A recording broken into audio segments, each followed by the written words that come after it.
I was sure that Brian Daboll, who is somewhere seething right now, somewhere fuming right now, I was sure that Brian Daboll and Joe Schoen were a package deal. Could have fooled me. Let's go back to last year. At the end of last year, John Mara had a lot to say, right? At the end of last year, he talked about these two guys. And he talked about them as a package deal because I remember saying last year they can go. I remember saying at the end of last year, we've seen enough here. Goodbye. Because you know what? And this is going to happen for the Jet fan too. It depends who becomes available, right? What if John Harbaugh becomes available? What if Mike Tomlin becomes available? What if Kevin Stefanski, what if proven commodities at the head coaching position become available to you? You're just going to stay stuck where you're at. You're just going to keep going. Okay, keep going. Keep going. So I went back to my notes to pull up the article. John Mara said it better not take too long to get the product better out there on the field. He said, I've just about run out of patience. And I know, we've talked about it for months. John Mara and his health, I understand all of that. But I feel like if you're, battling cancer, your patience, I would have no patience left. But you already gave them the pound of flesh. Brian Daboll had to go. And I remember when I was on the fan, I don't know, October, a little bit of November, talking about Brian Daboll and Jaxson Dart. Now, that game yesterday, miss me with all the Jaxson Dart needed a win and we needed to see Jaxson Dart. Against the Raiders, he basically was playing against Duke again. You know what I'm saying? Good. But I don't think that one game, Jaxson Dart needed to feel a win and the team had to have a happy flight and Jaxson Dart needed to believe in himself. That kid believes in himself. But I remember talking about Brian Daboll and how long he would survive here because I thought it was important for the development of Jaxson Dart. And then we see Jaxson Dart get concussed and miss games. And then we saw against Brian Flores' defense, they were absolutely shook and didn't want to use him the right way, didn't want him to play his game, yada, yada, yada, whatever it's in the past. Mike Kafka needed to get his first win. I'll give you that. Mike Kafka, his first and probably only win. And the tank conversation for the Giants, whatever, they don't tank. I'll go back to Mr. Mara with that. He said he'd fire people if he thought they were tanking. But speaking of firing people and going back to what I'm talking about with Joe Schoen is safe. Because if you watch that game yesterday, you do see Jaxson Dart and Abdul Carter. I remember coming on after the draft saying they won the draft. They won the first night of the draft. Congratulations. And when you see Darius Alexander or Marcus Bowe, and you also know that there are some young guys on this team and that this job is attractive. That's what everybody's saying about the Giants' job right now. It's so attractive. Joe Schoen's not going to have a hard time filling this head coaching spot. But will he pick the right guy? I don't trust him to pick the right guy. He's going to pick the right guy for himself. He's going to pick the right guy that in his eyes is, and I don't trust that. 888-808-1019. I feel like it's history repeating itself. No? Didn't they do this before? Hey, if you don't change, you're bound to repeat the same mistakes. Tom Coughlin is fired, and Jerry Reese remains. Pat Shurmur is fired, and Dave Gettleman remains. Brian Daboll is fired, and Shane Bowen is fired, and they should have did that the opposite way. Honestly, they should have fired Bowen after the Broncos lost. And if you want to talk about a win that Dart needed, he needed that game, not the game against the Raiders. Sorry, I don't mean to yell. It's been a while. I've been getting ready for the show for weeks. I'm not even going to be able to get to what I really want to get to before it's... But yeah, shout out to John Mara. I feel like he's paid so much money to Joe Schoen already. They've gotten this far. He's saying, do the work. And when that report comes out that he's here through the draft, I saw Giants Twitter, I saw people online reacting. It's like, no. What do you mean? He's responsible for a lot of the kicking issues, a lot of the personnel issues. Why don't we have anybody in the secondary? Deonte Banks, come on down, drug test. You did something that nobody thought you were going to do. He returned a kick against the Raiders. That's all you need to know about how terrible Vegas is. But, man, Joe Schoen is safe.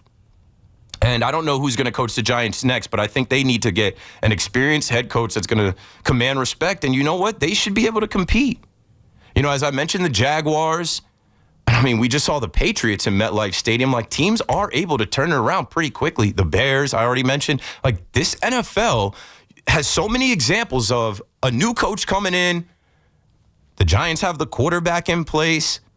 A couple pieces here. Scatterboo should be back sometime next year. Malik Neighbors back sometime next year. Like, the Giants should be competing. And when I look around the NFC East, the Eagles aren't as big and bad as they once were. Yeah, I know they beat the Bills, whatever. The Bills should have beat them. The Dallas Cowboys, I don't know if the Cowboys are coming here and beating the Giants. I mean, they should, because you don't want to drop any further in the draft. I mean, the Commanders, whatever, like, the Giants should be ready to compete next year if they get this head coaching hire correct. We're 15 minutes in. I got so much more, but I want to break so that we can get to you. You know the number to dial. You may not know. This is Keith McPherson back on the fan. It's been over a month. Happy to be here. Can't wait to talk to you. Let's hit this quick break, and we'll be right back. Keith McPherson on the fan. Let's go right to the phone, but I did want to finish the John Mara quotes from last year because he said it himself. I think that they're the right two guys to lead us going forward. Talking about Shane, talking about Daboll.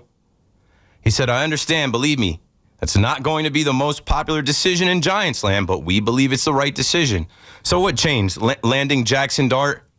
Come on, bro. Like, we all saw the video. We all know what we know. Dart was Daboll's pick. Daboll would have picked him 3 overall and said we could find an edge rusher later. This is the guy, right? They went through their process. We all saw the video. Joe Schoen was wearing that terrible plaid suit, and he basically was setting up Daboll that if Dart was a bust, hey, this is on you. You're going to get fired, not me. You know, so he goes on, John Mara, to say, I thought we had an outstanding draft class this year. I thought we had a really good free agency period, and I really like the staff that he's put together and built. They had another good draft class, and that's the thing, right? Because we've hired you, you've been here, you've built this staff. Like, I just think they don't want to do the work that it's going to take. That if you remove him and you don't just, I don't know, send Brandon Brown up there, like, you got to start all over again. But listen, when change is needed, man. Roll with the punches. Steven is in Rockland on the fan. Go first, Steven. Hey, Keith, what's up? How are you? Happy holidays. Happy holidays. I'm good. Listen, you stole so much of my thunder on your, being off. No. We share thunder.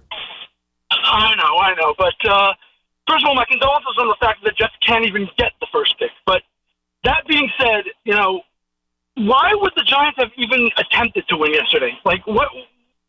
There was no reason. They had everything set up. Because they're the New York football Giants, and they don't tank properly. It's crazy. It's mind-boggling. I mean, like, you think it, like, I'm a huge fan, and there are plenty of people that are out there just like me, and I would say probably 90% of the people that were like, watching that game yesterday were like, I hope they lose. Every WhatsApp group, every chat that I was in yesterday was like, oh man, they better lose. It's meaningless. Steven, thanks for the call. I'll pick up the thunder where you left off. I mean, it's meaningless.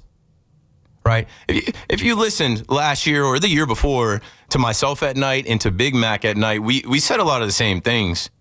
You're not going to remember years from now, unless you physically went out to Vegas, that win. It has no weight. It didn't make you qualify for the playoffs. It didn't win you the division. There's no meaning. There's nothing there besides, it's a meaningless win, your third win. And that's why I said, miss me with the, Jaxson Dart needed to feel another win. Why? Because he's saying, this is my first time in my career I've ever been through this. Go through it. You're a rookie.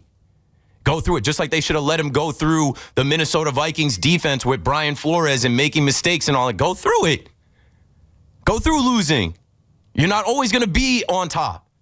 You're not always going to be able to run through linebackers and safeties. Jaxson, get out of bounds, which I've seen him get out of bounds. I'm seeing him get down.